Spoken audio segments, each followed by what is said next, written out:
Pensar la educación. ¿Qué es ser educado? ¿Qué es educar? ¿Qué es enseñar? ¿Qué es aprender?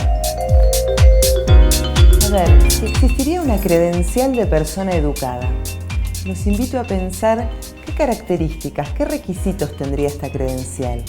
¿Qué cosas tendría que saber una persona para ser poseedor de la credencial de persona educada? ¿Tendría que saber idiomas? ¿Tendría que saber mucho de lógica, de matemática, de historia? ¿Tendría que ser una buena persona? ¿Los valores estarían incluidos en esa credencial? A ver, ¿quién entregaría la credencial?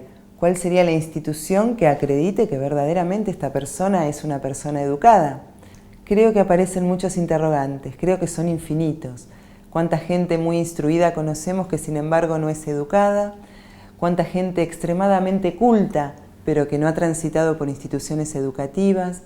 Así que bueno, vamos a pensar en todas estas tensiones que se producen entre lo que es ser educado, lo que es ser instruido, lo que es ser culto, y cómo la cultura, la sociedad, la escuela, las instituciones van entramando una trama, van generando una red y un camino que transitamos casi naturalmente, casi sin pensarlo, y que nos llevan a un destino que tal vez sí o tal vez no nos haga acreedores de esta tarjeta de persona educada.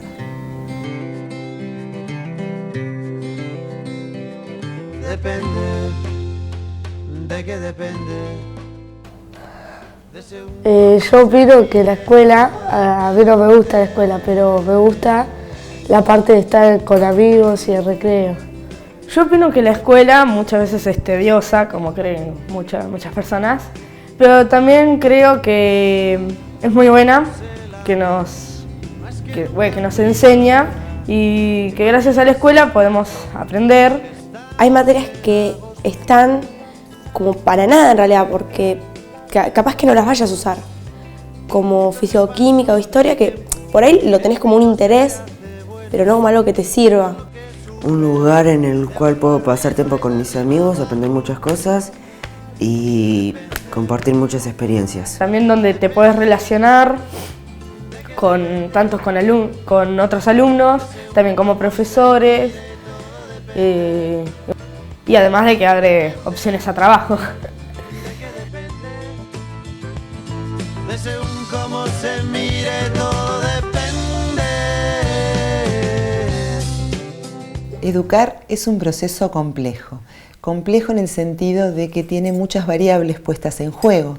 El lugar de la familia, el lugar de las instituciones, los programas, los contenidos, los objetivos y obviamente la subjetividad de todos y cada uno de los actores de cada una de estas instituciones.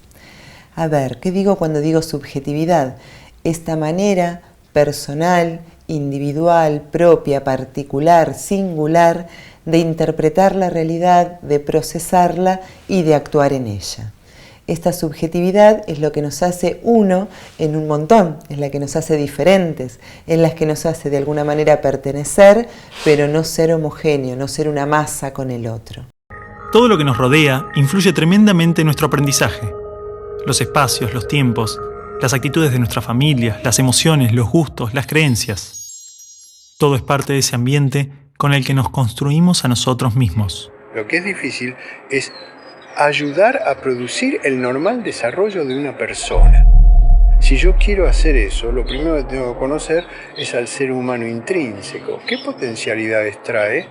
¿A qué edades trae qué potencialidades? Los chicos desde que nacen con esa capacidad de crear. Son creativos y observadores y curiosos, y en la escuela pueden pasar dos cosas: que se acompañe ese proceso y se propicien actividades para desarrollar esa capacidad, o se la frustre. Ahora bien, por más que el docente, que las instituciones educativas, que la familia tengan en cuenta que cada uno de los alumnos es un sujeto en el mundo, por más que tengan en cuenta los mejores métodos didácticos de aprendizaje y de enseñanza, siempre aparece algún tipo de obstáculo. ¿Qué pasa con los obstáculos en las instituciones educativas? Ellos plantean el tema de las notas, por ejemplo. Dicen que lo único que nos importa es la nota final, que no nos importa si estudian, no estudian, si aprenden o no aprenden. Evidentemente, algo de la estructura de la escuela no les hace bien. Mira, Javier, yo creo que lo que les hace mal a los chicos es la sociedad. Y con la sociedad que tenemos, lo mejor que le puede pasar es venir a la escuela, ¿no te parece? Está bien, pero digo, esto es bastante fuerte. No, Disculpe, ya sé, pero... Acá está todo lo que aprendí en 5 años de colegio. ¿Saben qué va a pasar con esto? Me lo voy a olvidar todo. Es más, ya me lo olvidé. ¿Qué pasa con los obstáculos a la hora de aprender y a la hora de enseñar? ¿De qué manera se resuelven? ¿Se resuelven? Hay que plantearlos, hay que ocultarlos, hay que eliminarlos, hay que saltarlos. Bueno, estas son las preguntas que nos hacemos todos los que trabajamos en educación y algunas respuestas hemos empezado a esbozar. En principio, poder plantearse el dar un salto de lo que sería psicologizar el obstáculo. Esta palabra rara, ¿qué es psicologizar el obstáculo? Pensar que siempre el obstáculo de aprendizaje tiene que ver con algún rasgo psicológico del niño que no está aprendiendo de la manera que nosotros esperamos. Durante muchos siglos de tradición en la educación, se ha pensado que aquel que no aprende es porque tiene un problema de aprendizaje que tiene que ver con alguna capacidad o incapacidad intelectual o con alguna capacidad o incapacidad emocional. Entonces lo que se hacía tradicionalmente era recortar a este niño problema, niño obstáculo y mandarlo a un gabinete psicopedagógico. Muy tradicionales en toda la escuela, en toda la historia de la escuela y muy tradicionales también en la historia particular de la escuela en la Argentina. El valorar eso en cada uno y que cada niño sienta que las diferencias que tienen con los demás son lo que justamente hace más rica la vida. ¿Cómo logramos que se valore esta diversidad si ni siquiera la entendemos como adultos? Que tengamos igualdad de derechos no necesariamente implica que debamos hacer lo mismo. Hoy en día, muchos niños con intereses y comportamientos diferentes a lo esperado son diagnosticados con condiciones psiquiátricas. ¿Qué nos asegura que no estamos confundiendo la diversidad en los niños con enfermedades? Es una auténtica epidemia, una moda. En algunas zonas ya hay como un 10% de niños en las escuelas tomando psicofármacos para su supuesta hiperactividad. Y entonces las variables que entraban en juego a partir de la entrada de este chico en el gabinete eran solamente sus aptitudes o inaptitudes psicológicas. Con lo cual, muchas veces encontraban algún cierto tipo de dificultad que se podía resolver en ese laboratorio, pero muchas otras el niño seguía heredando año tras año esta problemática de aprendizaje. Y tal vez no es que la problemática sea intrínseca a este niño, sino que lo que pasa es que el foco que se puso para ver cuál era el problema era un foco demasiado reducido que solo hacía poner en juego muy pocas variables. En general, variables relacionadas con el niño y que no afectaban al contexto y mucho menos al sistema educativo en general. Entonces lo que se planteaba era, bueno, hagámoslo que aprenda de una manera distinta, hagámosle tal o cual test para medir su coeficiente. Como mucho, en algunas oportunidades se hacía una visita familiar o un tipo de entrevista un poco más abierta. Pero lo que no se cuestionaba eran las bases del sistema, las bases que hacían ver a este chico como diferente y a esta diferencia como algo malo. La diferencia se equipara casi a incapacidad. Entonces el que es distinto es incapaz, es el que no puede, es el que hace problema y es el que hace lío. A principios del siglo XX surgieron variados movimientos en la pedagogía. Exponentes de diversas partes del mundo desarrollaron experiencias educativas concentradas en la acción, la libertad del niño y la construcción autónoma del aprendizaje, replanteando toda la estructura de la escuela tradicional. Pero a mediados del siglo, todas estas ideas transformadoras comienzan a caer en el olvido con el miedo a los estados totalitarios. La nueva perspectiva que están tomando muchas escuelas, que están tomando muchas líneas psicopedagógicas, tiene que ver con encontrar el atravesamiento de todas las variables, encontrar a este niño en su situación particular y singular, encontrar a este niño en su situación particular y singular en su familia, en su comunidad educativa, en esta escuela, y se están animando muchos docentes, muchos estudiosos de la educación, por suerte, y por eso vamos creciendo en este camino, a repreguntarse si las pautas y las normas básicas, lo que se da como natural, está realmente siendo sostén de un proceso de aprendizaje o si por lo contrario lo que hace es generar y hacer visibles diferencias que se transforman en obstáculos. Entonces esta gran pregunta de ver si es el sistema el que genera aprendizaje o el que genera los obstáculos, creo que es la pregunta que nos va a llevar a crecer o a mantenernos paralizados en la educación.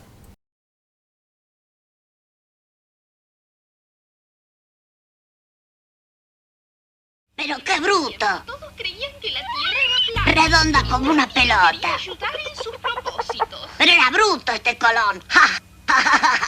Bueno, ¿han comprendido, niños? Si alguien no entendió, que levante la mano. Sí, Manolito. ¿Qué es lo que no has entendido de la lección? Bueno, a decir verdad, desde el primer día hasta ahora no entendí nada. ¡Me cacho!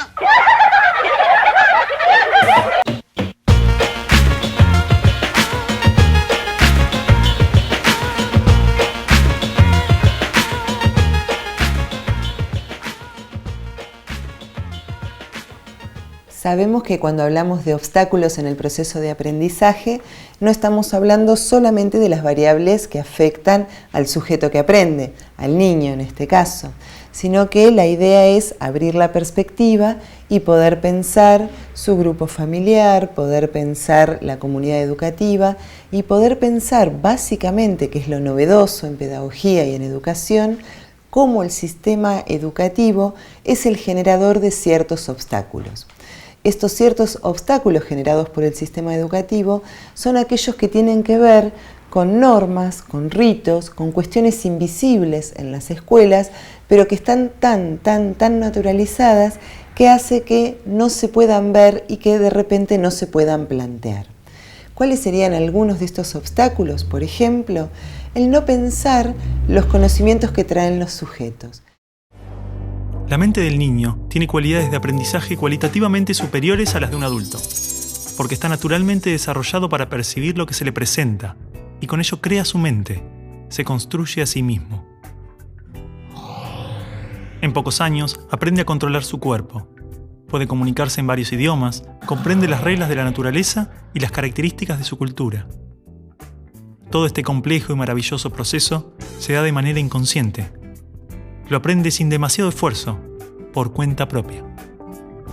Cada uno de los alumnos ya trae consigo un bagaje de conocimientos tales que a veces son vehiculizadores de nuevos aprendizajes, pero muchas veces son los que nos distancian de estos nuevos aprendizajes que está dispuesto a dar la escuela. No porque sean incompatibles los contenidos, no porque los temas sean contradictorios, sino porque las formas de abordar uno y otro tipo de contenidos son absolutamente diferentes. El aprendizaje profundo solo puede estar fundado en el interés, la voluntad, la curiosidad, y se origina más allá de las fronteras de la razón. Es mucho más que analizar o relacionar conceptos.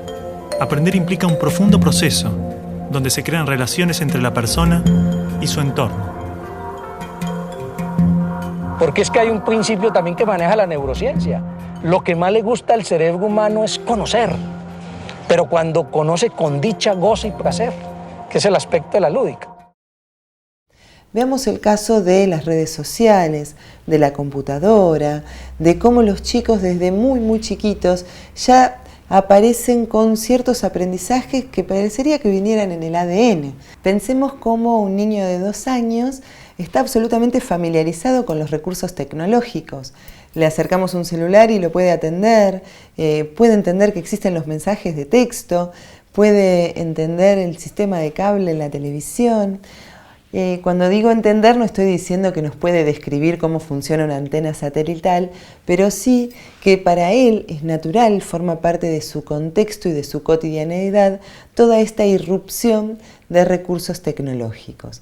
este niño llega a la edad escolar, llega a la primaria, ya sabiendo jugar en la computadora, con sus juegos, por ejemplo, de PlayStation o ese otro tipo de juegos en los que están interconectados con amigos a distancia, sincrónicos, asincrónicos, cosas que de repente para sus docentes resultan extrañas.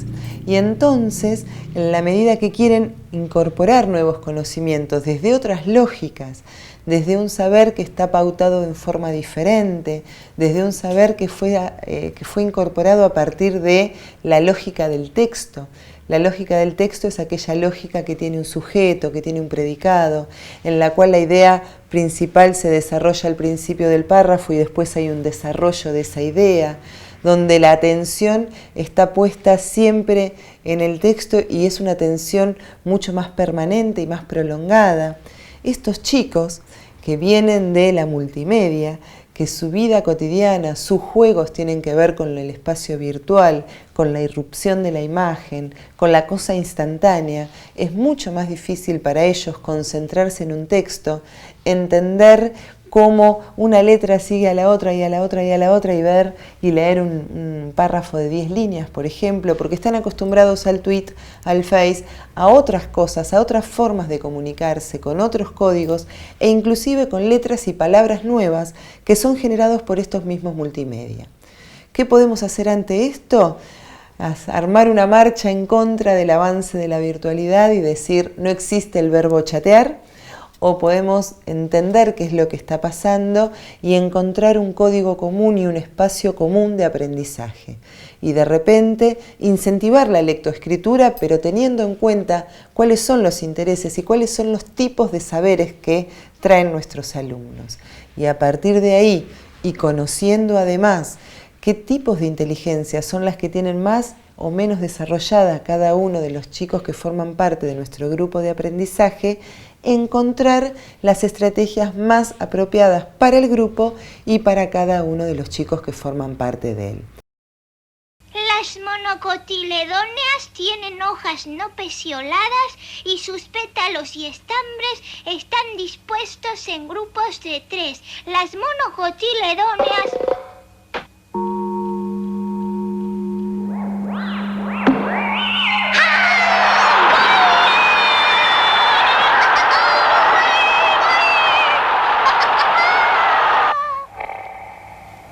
Las mocoletíneas, no, las mocolepeciola, no, la pucha, ¿cómo era? Las motopetoladas, oh, ¡ay Dios, me olvidé!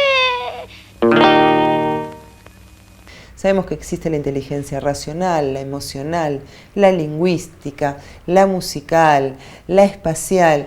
Y entonces, bueno, el mismo tema puede ser abordado por cada una de estas aristas en forma absolutamente diferente, pero llegando a un mismo conocimiento con diferentes grados tal vez de profundidad, con diferentes grados de cualidad, pero sí con la pertinencia necesaria como para poder dar un salto cualitativo y llegar a nuevos y mayores aprendizajes.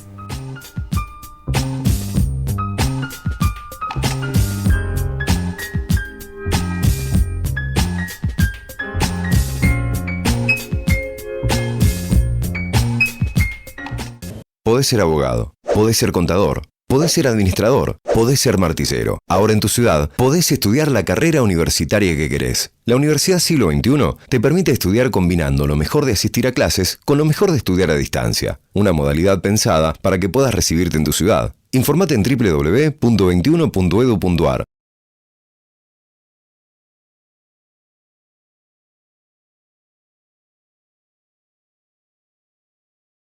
Nueva carrera, trabajo social. Desarrolla tu capacidad para trabajar con problemáticas sociales desde una perspectiva global que te prepare para analizar, intervenir y generar un cambio real. Violencia de género, falta de trabajo, divorcios, reinserción juvenil, entre muchas otras. Trabajo social es una carrera con título oficial, para nivel superior y con articulación universitaria. Comunicate.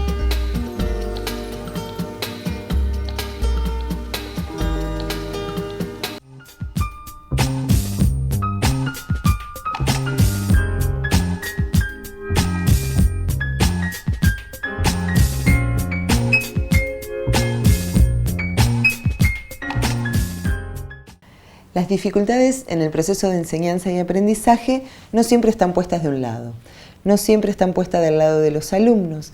Muchas veces las dificultades en este proceso vienen de parte de los docentes. ¿Qué quiero decir con esto? Por un lado, docentes que arrastran una larga tradición de enseñanza y de formación muy ajena a lo que nos está pasando en nuestra contemporaneidad. Yo creo que los maestros actuales son hijos de un sistema. No es que el maestro nazca o quiera ser profesor para ser bueno o malo.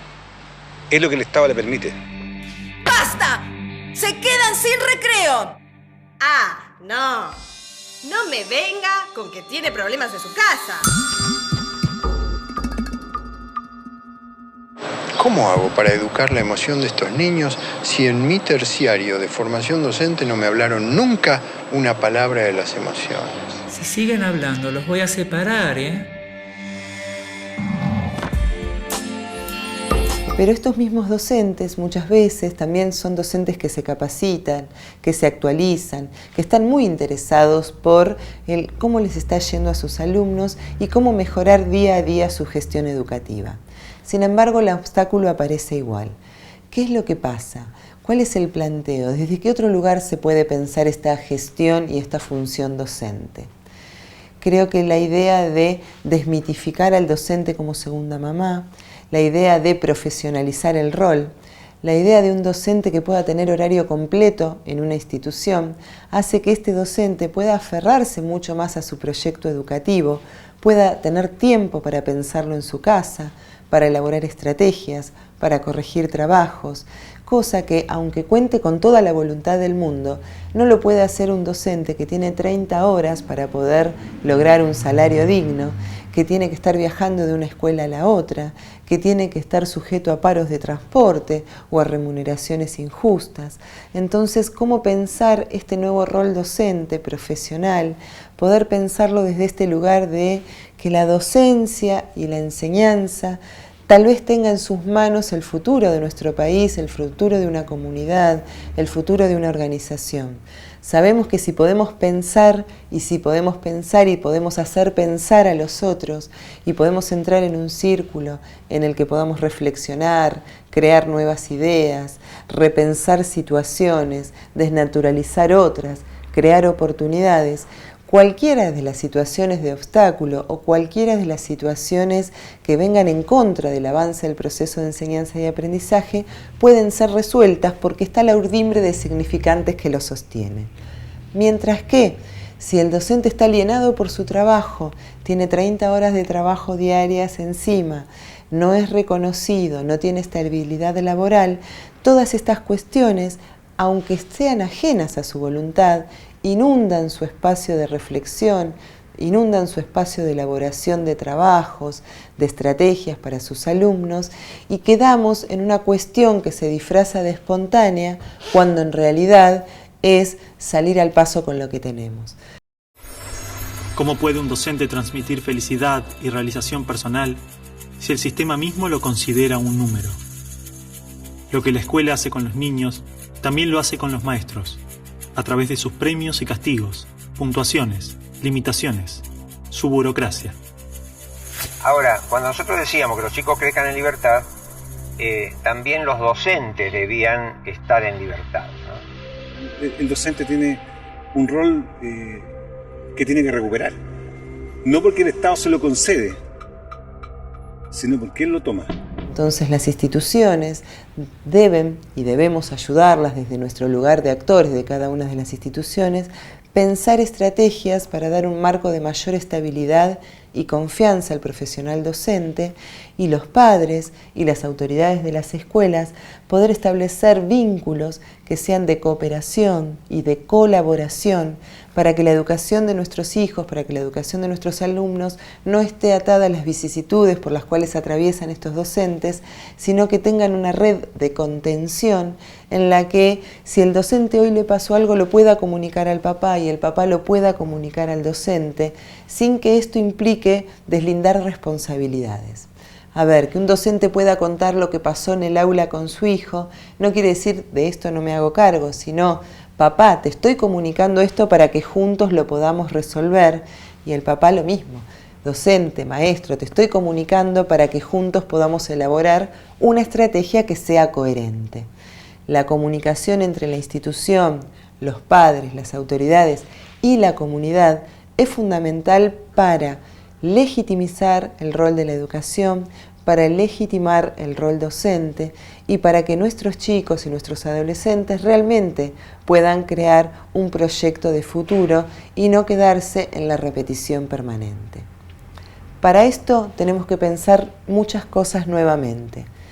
Pensar la vocación docente, pensar la vocación de enseñar, pensar que la docencia es una profesión de altísima responsabilidad que debe ser muy bien remunerada y que no es la alternativa al trabajo estable. Lamentablemente, durante mucho tiempo, muchas personas eligieron ser docentes porque era el trabajo seguro o era el acceso a ser empleados del Estado, por ejemplo. Creo que hoy la gran mayoría de nuestros docentes eligen esta tarea por vocación, pero esto hay que seguir incentivándolo.